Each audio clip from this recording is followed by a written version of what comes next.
Hello everybody, hope you're doing well. Welcome back to another One Piece review. This time we're covering manga chapter 1177. Now, TLDR, I'm going to split this review into two parts. I'm going to talk about this chapter to start off with, but I'm also going to give my thoughts on the live action season 2 since I finally got done watching all 8 episodes as of Wednesday. I got a lot of thoughts on season 2, and that's only a good thing, by the way. But I'm going to start off with the chapter, and finally, we got Usopp's defining Elbaf moment, finally. And whether or not you want to attribute this to the live action season 2 that's just taking place, considering the timing of it, whatever, I don't really care. We got it. It's what we asked for and we got. And even though you can make the case that Lyra Butler as Robin stole the show in season 2, the fact of the matter is Robin wasn't even in this chapter, but she was on the cover page because we got a cover request with Robin watering flowers in a flower bed filled with mole holes. So I don't know if that's a wink to the Baroque works, but either way, I thought it was kind of cool. Watering flowers, that's kind of a thing. So we start off the chapter at West Village. We go throughout because this is all about Dirty Brogy, Hardin, Stanson, and Zoro giving out the cure to those who are affected by reverse dummy. We start off, Colin's actually ecstatic because he's seeing all this carnage. But now, speaking of season 2, we go over to Chopper and Scopper's location back at the Sun Realm. So we got Kashi versus Constantino, but really this was there to give Chopper a bone since he was a part of season 2 as well. Let's be real. Kashi's kind of like hesitant to fight him because obviously they're friends, so they can't do that. So this is what pushes Chopper to do something. But before then, we got Dirty Brogy, Hardin, Stanson, and Zoro. It ends with Zoro pulling out Santuyu, Red Auger, Mega Fury, which was epic. Then we go back to Chopper's location, and what's interesting too, you got Scopper there pulling out the axe. He's about to do business even though he's injured. But then Chopper, he hits a rumble ball, and he goes into Monster Point to slap the hell out of Constantino's head. But obviously that leads to the cure, because obviously that's basically how to like reverse the effects of reverse dummy. It's like decapitation. So, but speaking of decapitation, we go outside our library where we go to St. Killingham, and it's been confirmed we're not getting a sequel to Sanji versus St. Killingham because St. Killingham is pretty much headless at this point. You got Jinbei holding him like a trophy. Then you got like Frankie there and Sanji sitting on the lower halves of St. Killingham. So yeah, we're not getting that fight, which again, I'm not really fussed about. Like I said before, and I'm going to say it again, Zoro and Sanji's participation would have been an afterthought anyway, considering we got Loki and Luffy on the case. So I said that from the get-go. I hate to say it, but it's true. Like up until this point, they really haven't been a factor.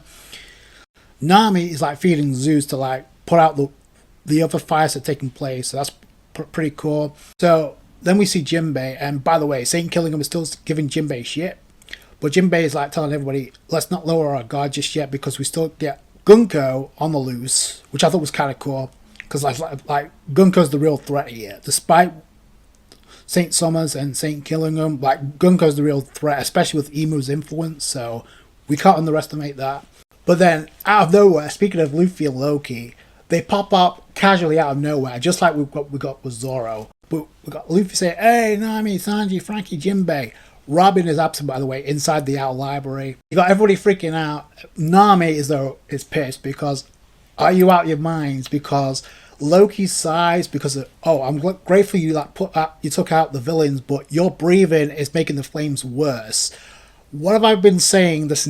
Oda decided to reveal Loki's Needhog form. I said it's way too damn big. Like, he's not going to fight in that form because the whole point is to protect Elbaf. So even though he's being a hard ass about it, because we get to see that shortly, but he's going to fight either in his base form, or Oda's going to reveal his hybrid form. It's one of the two. I don't see Oda having him fight in this form, so this is going to kill two birds with one stone. Plus you got Nami do what Nami does, and this gets Luffy into trouble, which he throws that right back at Loki's face, like, you got me in trouble. I like how you got Rataskia there trying to comfort Luffy, it's going to be alright. But no, like, Luffy gets pissed. There's a back and forth between the two, and then Loki, he's like being a hard ass about not giving a shit what Luffy's crewmates think, but Loki actually fires with lightning breath. Doesn't affect him. Obviously, we got the Enel 2.0 moment where he doesn't give the face, but obviously he has no effect because of Luffy. Because you got Loki's like, why didn't that affect you? After this, Luffy notices Gunko. So, and we couldn't find out they both noticed it. So we go over to Brook's location. We couldn't find out Ussop was there trying to help out Brook. Apparently, Ussop was already damaged by Gunko, but Usopp's trying to get back up, and Brook is telling Ussop, you need to get away. I came out for my own reasons. And then we got the moment for Ussop, the most defining moment for Ussop that I think we've gotten post-time skip, personally.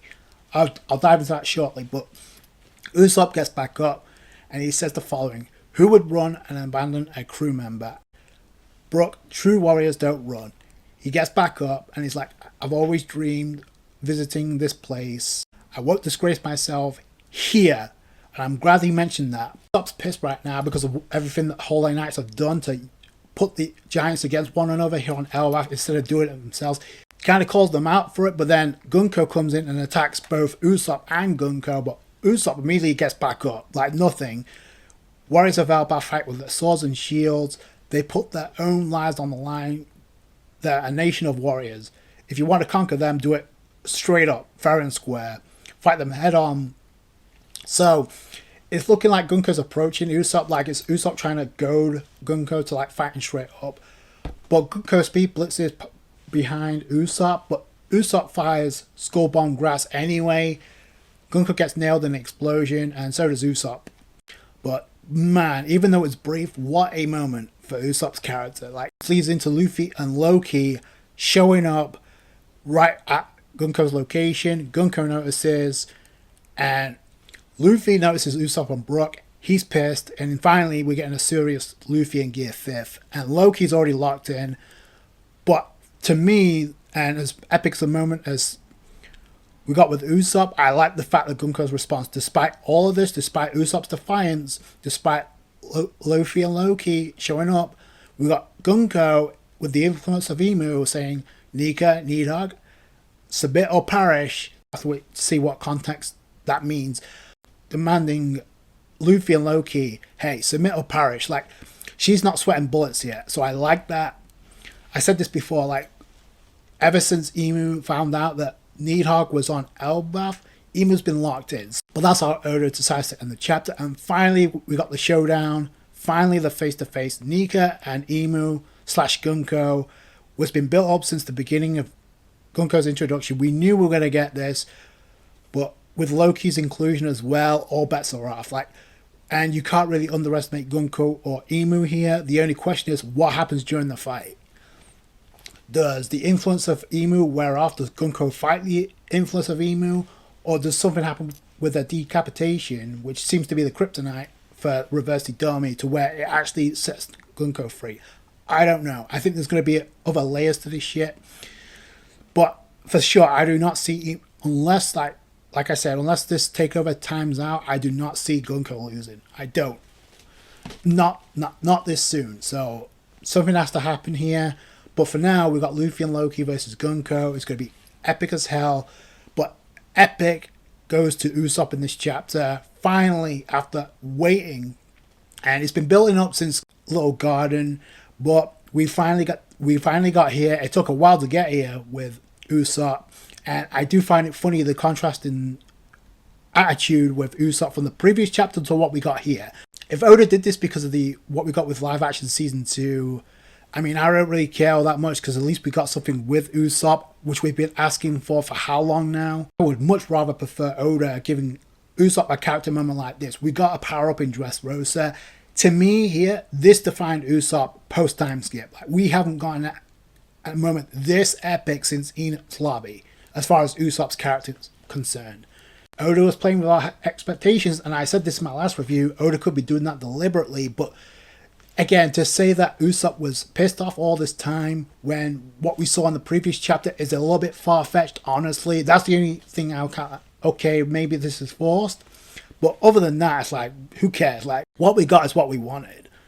As far as Usopp in Elbaf, to do something that highlights his character. That Usopp shines the most as a character. We've seen it so many times. He even stood up to Luffy pre-time skip. Not only an enemy of Luffy's. He's standing up to the enemy of Luffy, the main antagonist of this arc, Gunko, who's influenced by Emu, arguably the final villain of this series. We don't know. So that right there has so much layers to Ussop right now. The fact that he didn't back down or run away to begin the trope of what Ussop usually does to lure his opponents in. No, there was none of that. So, and again, we didn't get Robin in this chapter, but I guarantee you we'll probably see her in the Owl Library, which will lead to something substantial to wrap up the arc. I guarantee it. It's going to be lore building involved. And the thing about it is, when it comes to Robin, Oda's been building up Robin throughout this arc, so we just want to see a payoff. With Ussop, up until this point, we really haven't gotten much of anything with Ussop. As far as a character moment like this, nothing comes close. And Luffy now has got even more motivation than ever before to go up against Emu/Gunko. Obviously, Loki has his motivation too. But like I said before, the fact that Oda highlighted the fact that Loki's size is causing more harm than good to Elbaf, when the whole purpose is to save Elbaf. Oda can portray Loki being a hard ass, but we know he's going to have Loki either revert to his normal state or reveal his hybrid form. It's one of the two. It's much easier for Oda to do that, so I can definitely see that happening. But really, the intrigue now is what happens with Gunko. Because it's either Gunko retreats or something takes place during the fight where maybe the takeover wears itself out. I don't see Emu losing under these circumstances. Do you see a shred of fear in Gunko's eyes here? I don't. Gunko does not seem intimidating, at least not right now. But that's the chapter, and I thought it was a damn good one. So I'm going to give my thoughts on the live action now. So if you don't want to stick around, that's fine. Catch you guys on the next one. But I do want to give my thoughts on the live action season 2 because there's a lot of details that Oda sprinkled in there from the spin-off that I was not expecting. I expected an Easter egg here and there, but to say we got Easter eggs is it's putting Easter to shame. We got a lot. It's easier to say that Lyra above her killed it as Nico Robin, she slayed, this and that. What? Yeah, no shit. It's the understatement of the year. Lyra above was born to be Nico Robin in the live action spin-off. That's certain characters were born to be this character. Lyra above was born to be Nico Robin, and I like how they started off season 2 the same way they ended it. They started off with Baroque Works led by Nico Robin, and they ended with Baroque Works. We ended with Robin and Mr. Zero Crocodile to wrap up episode 8. So we started off strong, we ended strong, and the thing I like the most is we got more interaction with the Baroque Works with Robin than we ever got in the manga or anime. I remember the meeting she held with the Baroque Works on Alabasta, but I do not remember this much interaction with characters like Miss Valentine. I also like the fact that it was Robin that handed Wapple the devil fruit. Now there's some things where Oda added in that actually make sense, and there's other scenes that make you what the fuck, and that's in a good way. So like I said, we started off with Robin the Baroque Works attacking the Marines. Obviously, this leads to Robin with the entrance displaying her devil fruits, and that's the thing about Into the Grand Line. Before, it's all about establishing the Straw Hats to form the early stages of the Straw Hats. Now it's all about highlighting the dangers, what lies beyond the Grand Line. And they did that an epic job. It started off with Robin taking out a group of Father Marines. Now there's a lot they added in episode 1. Quite frankly, I was shocked. Now the scene with Zoro in the sword shop and him meeting Tashigi, that was great. They nailed that on point. Makanyu, he nailed that scene perfectly. We got Luffy versus Smoker, and I thought Callum Kerr nailed the shit out of Smoker. He nailed that so perfectly. The fight we got with Luffy versus Smoker was great. What did I knew that Oda did this deliberately. They withheld on showing Dragon in any of the trailers that I saw. Didn't need to show him, but I don't think they even unless it was the Midnight Hour. I don't remember them revealing who plays Dragon, but he shows up out of nowhere, much like he did in the anime, in the manga. Pulls up to save Luffy. And what I like about this is the aftermath of this, where we got Smoker interacting with Garb to let him know about Dragon, but we didn't get to see this in the anime or the manga. So the fact they added this here makes so much sense, because remember what Garp tells Luffy after Ina's lobby. He said, "Oh, I heard you had a run-in with your old man at Logtown." How would he know that unless he talked to Smoker? Which Smoker was the highest-ranking Marine that witnessed Dragon, literally. So yeah, that makes sense. Even though we didn't see the interaction in the anime on the manga, but here it makes sense. I think like a lot of the details that Oda sprinkled in here is kind of like, yes, it's a wink to those like you or me that have caught up, that watch and read One Piece religiously, that microscope everything from every chapter, from every episode for situations like this. We get this in the live action, and I like that. There's other Easter eggs as well, like Dragon, like talking about Luffy, or how you've chosen to be a pirate, and who shows up behind him. Like, I'm surprised a lot more people are talking about that. Bro, they teased Sabo before they even introduced Ace. That is insane. There's a lot of other scenes that if you can't blink, you're gonna miss it. Like when Luffy's passed out at Cape Town, and he's like mumbling in his sleep, but he's talking about Don Don. Unless you caught up with the series, you're not gonna know. That's gonna fly over your head. So Kingdom arc, where we got Nami and Sanji's conversation, and Sanji begin opening up about his mother, and I'm like, oh shit, they're really gonna do this. And in one hand, yeah, it's a spoiler, but in the other hand, it makes sense because there's a lot of parallels between Chopper's backstory and Sanji's backstory, as far as like them being taken in by people that aren't their family necessarily, that got shunned out by their family, but they tried to do the right thing by helping out those who took them in. F with his father figure, but Sanji tried to help out his mother who was ill. See, Chopper tried to help out Dr. Hillock, which I thought Mark Herlick, the guy who played Dr. Hillock, I thought he nailed the shit out of that role. Like, oh my god, they nailed that Chopper backstory so perfectly. Like there's all these scenes, like the scene with Brook. Yeah, that was a cameo, but it makes sense given Laboon's connection to that. And then we got the scene back at Whiskey Peak with Zoro taking out 100 fodder. Like, that was great, and it was a great choice to like sprinkle in the scenes of Mihawk in the background, like, oh, you think you're doing great by this? Like, and Zoro's like, no, but it's a start. So I like they added that in there, because it's obviously it goes with Zoro's goal of being the world's strongest swordsman, but he needs to surpass Mihawk to do that, which are we going to get that fight? I don't know. With Cross Guild, who knows if they make an appearance before Elbaf ends. We don't really know how this arc is going to end as a whole. The biggest one to me is like the Easter egg that Oda revealed, that, which quite frankly, like I said before, unless you like caught up with the manga, you're not going to know anything about. Like the Roger and Garp conversation, where it's about introducing the fact that Roger has a son. The fact that we got that scene now, but the thing that Roger says that really took me back was like, oh, you're the hero of God Valley. The fact that Oda's allowing God Valley to be mentioned now. Those who read the manga, we know what went down a year ago. So it's funny that Roger's saying that when we know what really went down. Cool, and I like how they sprinkled that in, because obviously with Logtown, that's the lineage of Roger's execution. So they included that scene with Garp and Roger and the conversation about Ace. Obviously, that's going to play into effect next season. Trafithar as Vivi, I thought nailed it. She nailed the role of Vivi perfectly.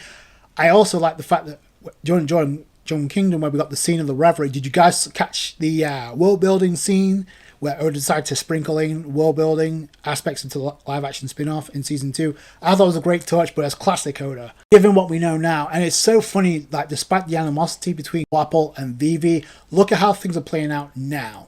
Look who saved Vivi back at the Reverie, and how these two first interacted. It's so funny to me that the parallels are there, but look at where we're at now. You can tell we're nearing the end of the series, alright. Lyra Above has a role in every scene as Robin, killed it. The interactions with Vivi, we also got the interactions with Tashiki. The whole aesthetic is great, but the vibe of Robin, Lyra Above captures that so well. They made the right selections of who they casted each respective character. Magnelio, who plays Mr. Zero Crocodile, he nailed the vibe so perfectly. Like that conversation with Sanji, they definitely made the right selection with who they casted each character to be. The main plot points that mattered within season 2, they nailed. Like the scene where Luffy carrying Nami when Sanji falls, and Luffy snatches Sanji with his mouth. I thought it was a great scene. Like, the inclusion of Bartolomeo in the Lockdown episode. I expected him to make a cameo just to have the way that Oda is, but man, to see him have like an actual role in that episode, and it makes sense because it has highlighting why is Bartolomeo such a fanboy of Luffy and the Straw Hats. Well, we get our answer because he doesn't really have much hope of anything until he meets Luffy. We get to see the scene where Luffy is like smiling. He says, "I'm dead," but he's not. So that was a great scene too. Obviously, saved by Dragon. The little garden episode was great. Like Ussop, I mean, they really killed it in that episode. That was one of the strongest episodes of the arc, I think. And I think it's kind of ironic too because of what we got in this chapter. But again, whether you want to attribute that to Oda using that to finally push something with Ussop, I don't know. But like I said before, I don't really care. I'm just glad we got something of substance standpoint because he definitely needed it. Of everybody else that was on Elbaf, Robin already been built up, so we just need to see a payoff. There's a scene where they're talking about where Brogy's bringing up the whole situation about how they pray to Sun God at the top. That did not fly over my head. There's certain scenes that I had to go back and watch, like the whole scene with Sabo in the background. Wait, was that Sabo? Just because that sure as hell wasn't Bella Bay. So I had to go back and watch. So yeah, there's certain scenes where I have to go back and rewatch, but they nailed the scene. But the fact that Oda said they prayed to the Sun God at the top of Elbaf, the fact that Oda's in, and we know for a fact that Oda has a hand in the script. So is this Oda telling us something without actually saying something about? I don't know. I've been saying from the get-go that maybe if there is a Rob Poneglyph on Elbaf, and at this point I won't bet against it, especially with Oda amping up the pacing. I said from the get-go, maybe there's a Rob Poneglyph inside the tree. But looking at this now, I can absolutely see Oda having a reveal that no, the Rob Poneglyph could be at the top, which by Norse mythology standpoints would be Asgard, would be at the top where the gods reside. So that would make sense as well. But is Oda going to reveal that, or is he going to reveal something else? I don't know. That's just one of the things that stuck out to me. You could take what we got in season 2 and apply it to this chapter, or apply it to this arc in general. All these nuances of information that, quite frankly, I was shocked that Oda gave us this soon. Obviously, Chopper now joined the Straw Hats. FYI, that's not going to be the only addition to the Straw Hats. We'll find that out in the next season. With season 1, we didn't know. It was expectations. We didn't know what we were going to get. With season 2, they made a statement. And not only did they make a statement, they surpassed season 1. I said this, like, with the content they had to work with, this was going to surpass season 1. Get a perfect review on Rotten Tomatoes, which I don't really attribute that to much. What matters is One Piece live action is what's going to continue the spin-off even further. If they get the results that meet expectations, and they did, apparently not only was season 2 number 1, but it also pushed season 1 into the top 10, which, I mean, that's been out for almost 3+ years now. The fact that it pushed season 1 into the top 10 and earned 3.6 million, that's for season 1. For season 2, it got 16.8 million views, which is insane. It's a lot of series on Netflix on their weekly can barely break 3 million, let alone 16. So that's insane. For Netflix standards, I would consider, yeah, One Piece season 2 was a success. So I don't know how many seasons they got, but the fact that Oda's like teasing this here and there, like the revealing that Usopp's dream is to go to Elbaf, he would like to do that. It says, Luffy says, we're going to go there in a live action adaptation. So what's Oda trying to tell us here? Like, so the rumor was at first it was 6 seasons. Another rumor says 10 to 12 seasons, but with the success of what I just mentioned, that could easily be increased. So we don't know, but Oda's like revealing this here and now, and I wonder that's the reason why he decided to give us the Sabo cameo. I thought it was interesting that he had Tashigi interact with Kobe this early on, which we haven't really got outside of their dealings in Sword. We really haven't got that much. So that was kind of neat. They included that too. What do you guys think of season 2? I thought they nailed it and then some, but that's an understatement. Lyra Bova killed it as Nico Robin. No shit. Understatement of the year. Looking back at it now, I said this when they first dropped the trailer, when they first mentioned season 3's been greenlit. Yeah, it was okay. Season 2's going to be hype, but keep season 3. It's been greenlit, so keep that in the back of your minds. That was a smart move, because now they're only going to add it on to the momentum. I thought it was a great season for One Piece on Netflix. Can't wait for season 3. This chapter itself was a great ending. Like, the moment with Usopp made up for it, big time. And with Robin's case, like I said, Oda's been building Robin up, so it's just a case of whether or not we get a payoff. Hopefully we do. Let me know what you guys think down below. If you enjoyed this review, you guys know what to do, hit that thumbs up. I appreciate that. I appreciate all you guys' support. Take it easy, guys. Bye.